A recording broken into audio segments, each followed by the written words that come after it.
Hallo, heute geht es um das Rose Bonero. Welche Erfahrungen habe ich mit dem Rad?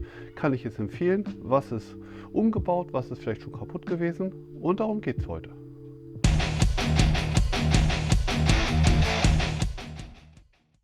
Fangen wir mit dem Rose Bonero 3 an. Das ist das Rad, was ihr aus den meisten meiner Videos kennt. Mit dem bin ich die meisten Touren gefahren. Ich fahre damit Trail-Touren. Das Rad ist jetzt ein Jahr alt, ist 1400 Kilometer gelaufen. Und was habe ich an dem Rad seitdem machen müssen? Ich habe die Kette getauscht bei 850 Kilometer. Die verbaute NX-Kette ist nach 850 Kilometern mit dem Kettenchecker Parktool CC 4.2 bei 0,5 durchgerutscht. Das heißt also, die Kette war zu tauschen. Des Weiteren hatte ich bei in etwa 800 Kilometern das Problem, dass die Sattelstütze nicht mehr selbstständig hochkam. Also man musste ein bisschen dran ziehen, dass es wieder hochkam. Zuerst habe ich gedacht, das lag an der Zugspannung, aber es hat sich dann herausgestellt, dass es nicht die Zugspannung war, sondern ich musste die Sattelstütze zerlegen und habe sie neu gefettet und seitdem läuft sie wieder gut.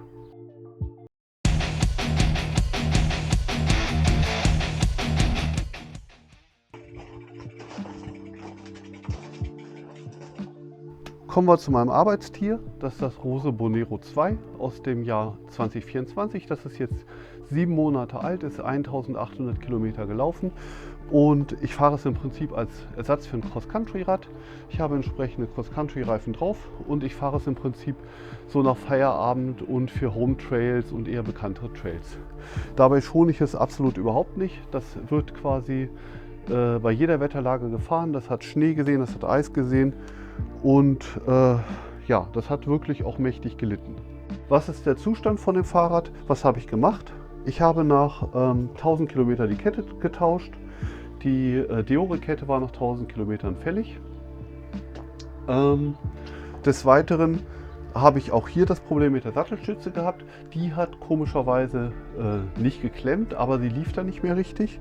Und ich habe sie jetzt vor kurzem, also nach ungefähr 1800 Kilometern, auch nochmal zerlegt. Und die sah innen drinne nicht wirklich gut aus. Ich will ehrlich sagen, was die Sattelstütze betrifft, bin ich so ein bisschen hin und her gerissen. Einerseits finde ich das System ziemlich genial. Die E13 Sattelstütze hier, die hat eine Kartusche, die eben wie beim Bürostuhl in sich geschlossen ist. Das ist natürlich erstmal sehr einfach und man bekommt Ersatzteile, aber ich finde die Dichtung der Sattelstütze ist jetzt nicht so gut und die hat jetzt hier auch tatsächlich innen drin, wenn man sie jetzt aufmachen würde, hat sie doch auch einige Korrosionsspuren schon inne. Ich habe mir gemerkt, die Sattelstütze, und das ist meine Empfehlung für euch, regelmäßig auseinandernehmen, regelmäßig warten und wieder zusammenbauen. Ich verlinke euch in der Videobeschreibung eine Anleitung, in der drin steht, wie es geht. Das ist eine Aufgabe von ungefähr 30 Minuten. Was habe ich noch an dem Rad machen müssen? Ich hatte irgendwann dann das Problem, dass der Steuersatz ein bisschen rastend lief. Ich habe dann den Steuersatz zerlegt und habe dann festgestellt, dass die untere Steuersatzschale defekt war. Also die Kugeln der Steuersatzschale haben sich im Endeffekt in die Schale reingearbeitet. Ich musste die untere Steuersatzschale leider ersetzen. Und da hat sich dann auch herausgestellt, dass dieser Acros-Steuersatz, der hier verbaut ist, nicht mit dem Aftermarket-Steuersatz vergleichbar ist. Das heißt also, der Aftermarket-Steuersatz, den ich jetzt gekauft habe, hat eben Edelstahlkugeln und eine Edelstahlschale. Und dieser OEM-Steuersatz, der ist einfacher gebaut. Ich blende euch ein Foto ein, dann könnt ihr die Unterschiede sehen.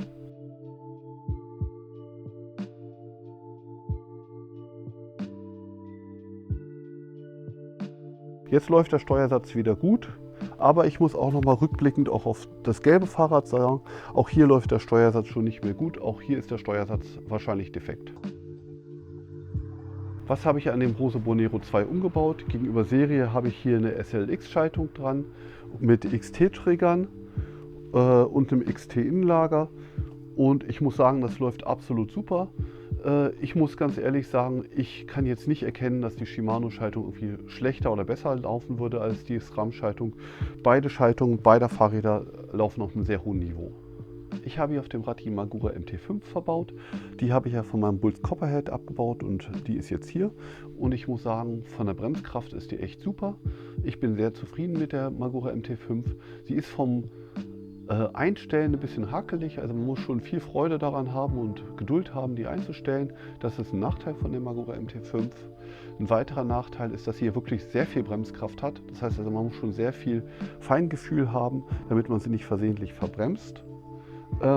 Ich kann sie trotzdem dennoch nur eingeschränkt für das Rose Bonero empfehlen. Warum?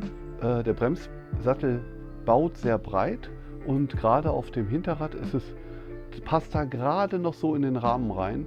Also das finde ich ist nicht optimal. Also wenn ich jetzt andere Bremsen sind schmaler gebaut und ich muss sagen, das passt nicht optimal. Positiv muss ich bei beiden Fahrrädern sagen, dass mir jetzt noch keine Schrauben gerostet sind.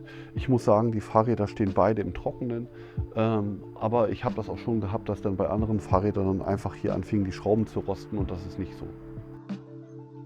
Würde ich mir das Rose Bonero nochmal kaufen? Auf jeden Fall. Ich muss sagen, es bietet weiterhin eine gute Preis-Leistung.